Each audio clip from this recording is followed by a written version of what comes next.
بسم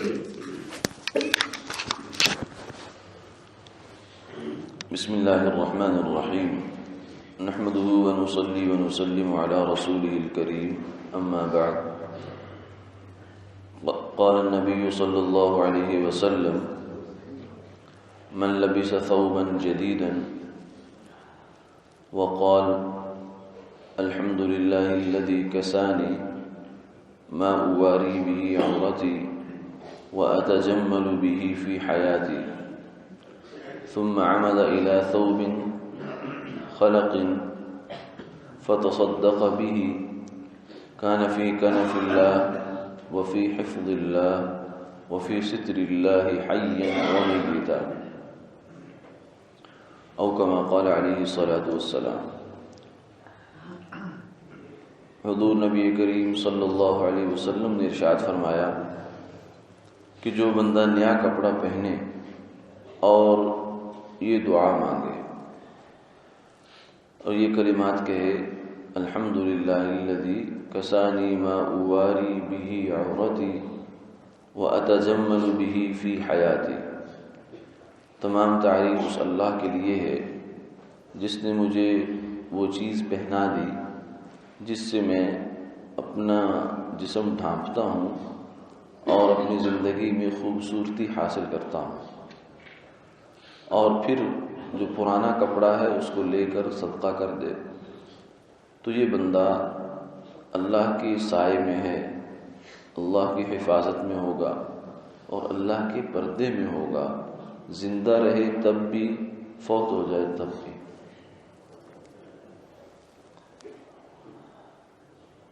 اس حدیث مبارکہ میں اللہ کی نعمت پر شکر کا ایک طریقہ بھی ہے اور اس کے ساتھ ساتھ دوسرے بندوں کی جو خیر خواہی اور غمخواری ہے اس کا بیان بھی ہے۔ جب اللہ کسی کو نیا کپڑا دیں تو کپڑا ایک بڑی نعمت ہے، انسان کی بنیادی ضرورت ہے، تو نیا کپڑا ملنے پر آدمی کے جذبات یہ ہونے چاہیے نئی نعمت ملنے پر کہ یہ اللہ نے دی ہے، میری محنت، میری ذہانت، میرا کمال کچھ اس میں دخل نہیں رکھتا، اور اس کا اظہار جو ہے وہ ان کلمات سے ہے کہ تمام تعریف اللہ کے لیے، یعنی میرا کوئی کمال نہیں، یہ تو اللہ کی عطا ہے، خالص اللہ کی عطا ہے کہ اس نے مجھے دے دیا۔ وہ سبب کو ایک بہانہ بنا دیتا ہے، ایک پردہ بنا دیتا ہے، ورنہ دینے والی ذات اللہ کی ہے۔ تو فرمایا تمام تعریف اس اللہ کے لیے جس نے مجھے یہ کپڑا دیا جس سے میں اپنا سطر ڈھانپتا ہوں، اگر یہ نہ دیتے تو میرے لیے کتنی مشکل ہو جاتی، اور زندگی میں مجھے کپڑے سے خوبصورتی بھی حاصل ہوتی ہے۔ تو کپڑے کے دو فائدے ہوتے ہیں، ایک انسان کا جسم ڈھانپ لیتا ہے، چھپا لیتا ہے، عیوب چھپا لیتا ہے، اور دوسرا خوبصورتی بھی دیتا ہے۔ تو یہ دونوں اللہ کی نعمتیں ہیں جس پر فرمایا کہ شکر ادا کرو، اور پھر کیا کرو کہ جو پرانا کپڑا ہے اس کو کسی کو صدقہ کر دو، کیونکہ ہو سکتا ہے کہ کوئی بیچارہ ایسے حال میں ہو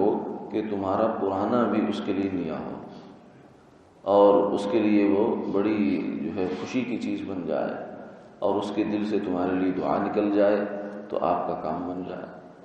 اس لیے فرمایا کہ پرانا کپڑا اٹھا کر صدقہ کیا تو اس شخص کو اللہ کی جانب سے 3 انعام ملے، ایک اللہ کے سائے میں، یعنی اس کی نگاہ میں ہے، اس کی حفاظت میں ہے، اور اس کی جو رحمت ہے اس نے گویا کہ اس کو ڈھانپ رکھا ہے، اور اللہ کی حفاظت بھی اس کو حاصل رہے گی، یعنی برائیوں سے، آفتوں سے اور فتنوں سے اور ہر قسم کی جو مصیبتیں اور شرور ہیں ان سے اللہ حفاظت فرمائیں گے۔ اور تیسری چیز کہ اللہ اس کی پردہ پوشی فرمائیں گے، کیوں؟ اس لیے کہ کپڑا جو ہے یہ پردہ کرتا ہے انسان کا، تو کسی محتاج کو، کسی ضرورت مند کو جب اس نے کپڑا پہنایا ہے تو یہ اللہ کی رحمت کو متوجہ کرتا ہے۔ تو اللہ فرماتے ہیں کہ جیسے تو نے میرے ایک بندے کے جسم کو ڈھانپا ہے تو میں بھی تیرے عیوب کو ڈھانپ دوں گا، اور جو ہے اپنی رحمت کی چادر میں تجھے لپیٹ لوں گا، تجھے چھپا لوں گا۔ تو یہ 3 قسم کی اس کو نعمتیں اللہ کی جانب سے ملتی ہیں، زندگی میں بھی یعنی اس دنیا میں بھی، اور اس دنیا سے چلے جانے کے بعد، موت کے بعد بھی اللہ کی جانب سے قبر میں، حشر میں، جہاں انسان کو بہت ضرورت ہوگی یہ نعمتیں ملیں گی۔ اس لیے جہاں انسان کو اپنی ضرورتوں کا خیال رکھنا چاہیے، وہیں دوسروں کی ضرورتوں کا بھی خیال رکھنا چاہیے، چاہے وہ اس درجے میں ہی ہو کہ خود نیا کپڑا استعمال کر لیا اور دوسرے کو پرانا دے دیا، لیکن دیا ضرور۔ اللہ تعالیٰ عمل کے توفیق عطا فرمائے۔